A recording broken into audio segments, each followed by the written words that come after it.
অনেক চেষ্টার পরে জানতে পারলাম মেয়েরা সবসময় তার শখের বেড়ার সাথে এত ঝগড়া করে কেন।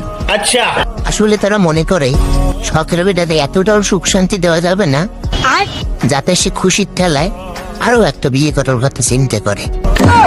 তার জন্যই তারা সবসময় শখের বেড়ারে পেয়ারার উপরেই রাখে। বলেন কি?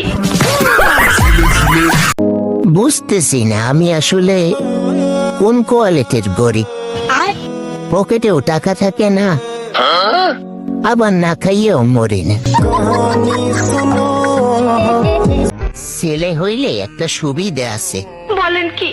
ঘরে যখন আব্বা আম্মায় বেইজ্জতি শুরু করে ছেলেরা কানে ছাগলের মতো একটা লাড়া দিয়া বাইরে চলে যেতে পারে। अच्छा মেয়েদের তো পুরো অনুষ্ঠান শেষ কইরা রুমের ভিতরে যাইয়া হু হু করা লাগে।